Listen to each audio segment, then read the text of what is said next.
بسم اللہ الرحمن الرحیم بسم اللہ الرحمن الرحیم الحمدللہ رب العالمین والصلاة والسلام علی رسولہ محمد وآلہ واصحابہ اجمعین اما بعد۔ درس نمبر 219۔ آج کے سبق کا عنوان ہے فا تعقیب کے لیے ہے حصے دوم۔ حروف عطف کا ذکر چل رہا تھا کہ حروف عطف کس کے لیے وضع ہے، تو اس سے پہلے واو حرف عطف کے بارے میں تفصیل کے ساتھ گزر چکا کہ واو مطلق جمع کے لیے ہے اور ترتیب کے لیے نہیں ہے۔ اس کے بعد فا کا ذکر شروع ہوا کہ فا تعقیب کے لیے ہے اور ترتیب کے لیے ہے اور بغیر تراخی کے، اور فا تعقیب کے لیے ہے اس لیے یہ معلول پر داخل ہوتا ہے، جزا پر داخل ہوتا ہے۔ پچھلے سبق میں اس کی تفصیل گزر چکی ہے، آج کے سبق میں اس میں سے جو باقی حصہ ہے وہ بیان کرتے ہیں۔ فرماتے ہیں اعلم ان الاصل الفاء ان تدخل على المعلول لانها للتعقيب والمعلول يعقب العلة، وانما تدخل على العلل لان المعلول اذا كان مقصودا من العلة يكون علة غائية للعلة فيصير العلة معلولا، فلهذا تدخل على العلة باعتبار أنها معلول، ومن ذلك قوله تعالى وتزودوا فإن خير الزاد التقوى، وقول الشاعر إذا ملك لم يكن ذاهبا فدعه فدولته ذاهبة، ونظائره كثيرة، وإنما قلنا يعتق في الحال لأن قوله فأنت حر معناه لأنك حر، ولا يمكن أن يكون فأنت حر جواب للأمر لأن جواب الأمر لا يقع إلا الفعل المضارع، لأن الأمر إنما يستحق الجواب بتقدير إن، وكلمة إن تجعل الماضي بمعنى المستقبل، والجملة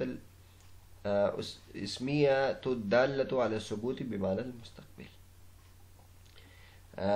جان لیجئے کہ فا کا اصل یہ ہے کہ یہ معلول پر داخل ہو، کیونکہ یہ فا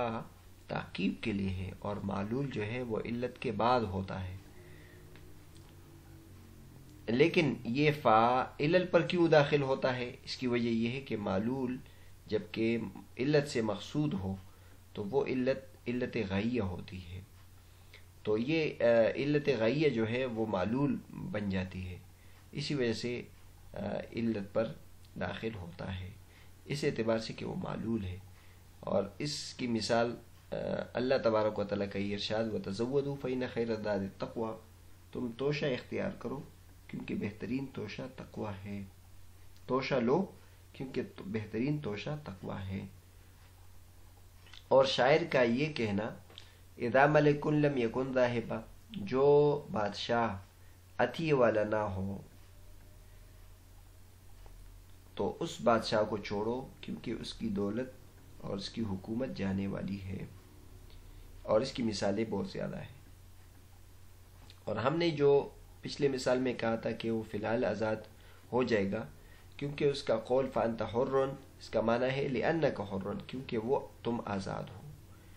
اور یہ ممکن نہیں ہے کہ انت حر جواب امر ہو، کیونکہ جواب امر نہیں ہوتا مگر فعل مضارع، کیونکہ امر وہ جواب کا مستحق ہوتا ہے ان کی تقدیر کے ساتھ، اور کلمہ ان یہ ماضی کو مستقبل کے معنی میں کر دیتا ہے، اور جملہ اسمیہ جو ثبوت پر دلالت کرتا ہے وہ اس کو مستقبل کے معنی میں کر دیتا ہے۔ تو بہرحال اس میں پچھلے سبق میں ہم نے بتایا تھا کہ فا تو اصل میں معلول پر داخل ہوتا ہے کیونکہ فا تعقیب کے لیے ہے اور معلول علت کے بعد ہوتا ہے، لیکن کبھی جو فا ہے وہ علت پر بھی داخل ہو جاتا ہے، تو اس کی وجہ اس میں اس بات میں بیان کر رہے ہیں کہ اس کی وجہ یہ ہے کہ جو کبھی کبھی ایسا ہوتا ہے کہ جو علت ہوتی ہے وہ علت غائیہ ہوتا ہے، وہ معلول سے ماخوذ یعنی مقصود ہوتا ہے، تو لہٰذا اس میں جو عین علت ہے وہ معلول ہو جاتا ہے، کیونکہ اس علت سے لازمی طور پر وہی معلول لازم آئے گا اور وہ اس کے لیے علت بن جائے گا، تو اس وجہ سے دونوں گویا ایک چیز ہو جاتی ہے، آپ علت کو معلول بھی سمجھ سکتے ہیں، لہٰذا اس پر اس کا اطلاق کر سکتے ہیں، اور پھر جب اس پر اس کا اطلاق کر سکتے ہیں تو لہٰذا اس پر فا بھی داخل کر سکتے ہیں۔ اس کی دو مثالیں علامہ صدر الشریعہ رحمۃ اللہ نے دی ہے، اور ایک اللہ تبارک و تعالیٰ کے کلام میں وَتَزَوَّدُوا فَإِنَّ خَيْرَ الزَّادِ التَّقْوَىٰ۔ اب اس میں دیکھ لے، اب اس آیت میں ہم دیکھیں اللہ تبارک و تعالیٰ یہ بیان کرنا چاہتے ہیں کہ تقوی بہترین توشہ ہے، لہٰذا تم وہ توشہ اپنے ساتھ لے لو۔ تو تقوی بہترین توشہ ہے، یہ علت ہے، اور تم توشہ لے لو یہ معلول ہے، لیکن اللہ تبارک و تعالیٰ نے اس میں جو علت ہے اس میں فا داخل کیا ہے۔ ہونا یہ چاہیے تھا کہ ان خیر الزاد التقوی فتزودوا، لیکن یہاں علت پر اس لیے اس کو داخل کیا گیا ہے کہ اس توشہ سے یہی مقصود ہے، یعنی اور کوئی توشہ لینا ہے نہیں، صرف تقوی ہے، تو یہی معلول بھی ہے، لہذا اس پر اس لیے فا داخل کیا گیا ہے۔ ایک اور مثال شعر سے بیان کیا ہے، اذا ملک لم یکن ذاہبا فدعہ فدولتہ ذاہبہ، جب کوئی بادشاہ ہبے والا نہ ہو تو اس کو چھوڑ دیجئے، اس کی جو حکومت ہے وہ جانے والی ہے۔ مطلب اس شعر میں شاعر نے یہ بیان کیا ہے کہ بادشاہ کو نرم اور رحیم و کریم ہونا چاہیے، جو اپنے رعایا پر شفیق ہونا چاہیے اور اس کو خرچ کرنے والا ہونا چاہیے، اور جو بادشاہ لوگوں پر خرچ نہیں کرتا، عطیہ دینے والا نہیں ہوتا، تو لوگوں کا اس کے ساتھ تعلق کمزور ہو جاتا ہے، جس کی وجہ سے اس کی حکومت پھر جاتی رہتی ہے۔ تو شاعر کہتا ہے کہ جب کوئی بادشاہ عطیہ والا نہ ہو تو اس کو چھوڑ دیجئے، کیونکہ اس کی حکومت جانے والی ہے۔ اب اس میں دیکھ لے فدولتہ ذاہبہ، یہ علت ہے، یعنی اس کی حکومت جانے والی ہے، فدا ہو لہٰذا اس کو چھوڑ دو، لیکن اس میں جو علت ہے فدولتہ ذاہبہ، یہ اس پر فا کو داخل کیا گیا ہے، لیکن اس کی وہی وجہ یہی ہے کہ اس چھوڑنے کی علت صرف یہی ہے، لہذا اس وجہ سے اس پر فا کو داخل کیا گیا ہے۔ آگے فرماتے ہیں اس کی اور مثالیں بھی ہیں، اور اب آتے ہیں اس مثال کی طرف جو پچھلے صفحے میں گزر چکی ہے، کہ جس میں علت پر فا کو داخل کیا گیا ہے، اور اپنے غلام کو کہے کہ ادی الی الفا فانت حر، تو اس میں فانت حر کو ہم نے علت قرار دیا تھا، یعنی یہ پہلے ہوگا، یعنی انت حر فادی الی الفا، اس طرح ہوگا۔ تو یہ آپ بتاتے ہیں کہ اس میں یہ فانت حر لانک حر کے معنی میں ہے، اور یہ نہیں ہو سکتا کہ یہ جواب امر ہو، کیونکہ جواب امر نہیں ہوتا مگر فعل مضارع، لأن الامر انما يستحق الجواب تقدیری، کیونکہ امر جو ہے وہ جواب کا مستحق ہوتا ہے۔ ادی الی الفن یہ امر ہے، اور یہ جواب امر ہے، تو جواب امر یہاں فعل مضارع نہیں بلکہ جملہ اسمیہ ہے یہاں تو، اور اس میں ان مقدر ہوتا ہے، اور کلمہ ان جو ہے وہ فعل ماضی کو مستقبل کے معنی میں کر دیتا ہے، اور جملہ اسمیہ جو ثبوت پر دلالت کرتا ہے وہ تو مستقبل کے معنی میں ہوتا ہے۔ وہ یہاں یہ نہیں ہوگا کہ وہ جب 1000 روپے ادا کرے گا تو وہ پھر آزاد ہو جائے گا، یہ نہیں ہے، بلکہ یہ انت حرن اس کے لیے جزا نہیں ہے۔ آگے کہتے ہیں وَإِنَّمَا تَجْعَلُ ذَلِكَ إِذَا كَانَتْ مَلْفُوظَةً أَمَّا إِذَا كَانَتْ مُقَدَّرَةً فَلَا، كَمَا تَقُولُ إِن تَأْتِنِي أَكْرَمْتُكَ وَلَا تَقُولُ ائْتِنِي أَكْرَمْتُكَ بَلْ يَجِبُ أَن يُقَالَ ائْتِنِي أُكْرِمْكَ، فَكَذَا فِي الْجُمْلَةِ الْإِسْمِيَّةِ تَقُولُ إِن تَأْتِنِي فَأَنْتَ مُكْرَمٌ ولا تقول ائتني فأنت مكرم، فكما لا تجعل إن المقدرة الماضي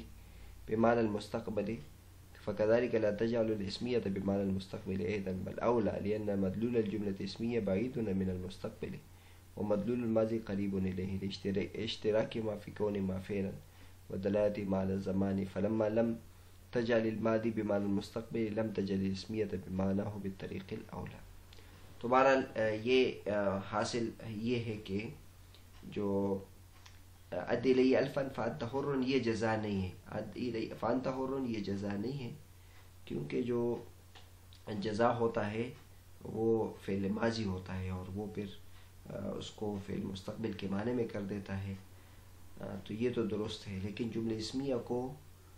فعل ماضی کو فعل مستقبل کے معنی میں کرنا یہ تو ٹھیک ہے، لیکن جملہ اسمیہ کو فعل مستقبل کے معنی میں کرنا یہ بعید ہے، لہذا یہ جملہ اسمیہ اگر ہو تو پھر یہ اس کے لیے جزا نہیں بنے گی۔ یہ فرماتے ہوئے انما تجعل ذالک،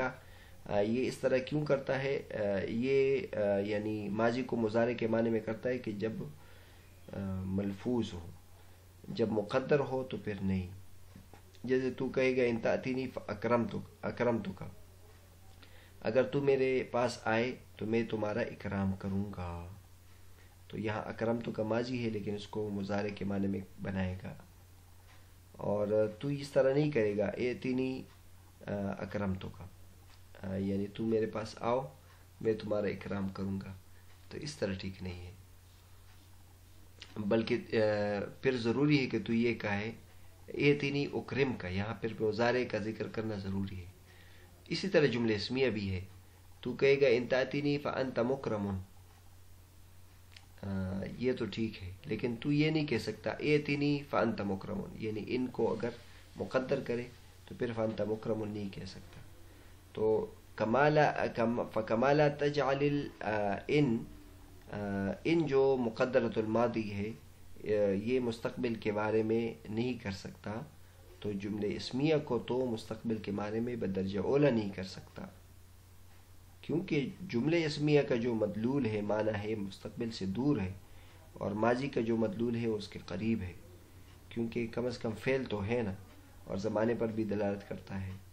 بس جب ماضی کو مستقبل کے بارے میں نہیں کیا تو اسمیہ کو تو بدرجہ اولا مستقبل کے معنی میں نہیں کرے گا، لہذا اس سے ثابت ہوا اس اصول سے کہ ادی الی الفا فانت حر، تو اس میں فانت حر جو ہے یہ ادی الی الفا کے لیے جزا نہیں بن سکتا، لہذا یہ مستقل جملہ بنے گا اور وہ آزاد ہو جائے گا، اور اس کے بعد پھر ہم وہ کوشش کر کے محنت کر کے 1000 روپے کمائے گا اور وہ اپنے آقا کو دے دے گا، اس طرح وہ مکمل طور پر آزاد ہو جائے گا۔ تو بہرحال آج کے سبق میں یہ بقیہ حصہ آپ کے سامنے ذکر کر دیا کہ فا تاکید کے لیے آتا ہے، پھر فا جو ہے تاکید کے لیے آتا ہے تو پھر یہ معلول پر داخل ہوتا ہے، کیونکہ معلول علت کے بعد ہوتے ہیں، لیکن فا کبھی علت پر بھی داخل ہوتا ہے، اور اس کی وجہ یہ ہوتی ہے کہ وہ علت معلول سے مقصود ہوتا ہے، یعنی علت غائیہ ہوتا ہے اور وہ معلول علت سے مقصود ہوتا ہے، لہذا اس علت پر بھی معلول کا اطلاق ہوتا ہے۔ اور پھر مثال پچھلے سبق میں یہ دی تھی ادی علی الفا فانت حر، تو اس میں ہم نے کہا تھا کہ فانت حر میں فا جو ہے یہ علت پر داخل ہے، لہذا یہ مقدم ہوگا، گویا کلام اس طرح انت حر فادی الی الفا، اور اس کی پھر نظائر قرآن مجید سے بھی دی ہے اور شاعر کے کلام سے بھی اس کی مثال دی ہے، اور پھر یہ ایک بحث کی کہ فانت حر کو ہم جزا نہیں بنا سکتے، بلکہ فانت حر کو ہم یعنی علت بنا لیں گے اور اس کو مقدم کر دیں گے، اور پھر جزا کے لیے اصول بیان کیا کہ جزا اس وقت بنے گا جملہ اسمیہ جبکہ ان موجود ہو، اور یہاں ان موجود نہیں ہے، ادی الی الفا میں اس صورت میں اس طرح نہیں ہو سکتا ہے، اور ان جو ہے وہ فعل ماضی کو مستقبل میں کے معنی میں کر دیتا ہے، وہاں بھی اس کے لیے ضروری ہے کہ ان جو ہے جبکہ ان موجود ہو، اگر ان وہاں موجود نہیں ہوگا تو پھر جو ماضی ہے اس کو مستقبل کے معنی میں نہیں کرتا، جب ماضی کو مستقبل کے معنی میں نہیں کرتا تو جو جملہ اسمیہ ہے اس کو بدرجہ اولا مستقبل کے معنی میں نہیں کرتا۔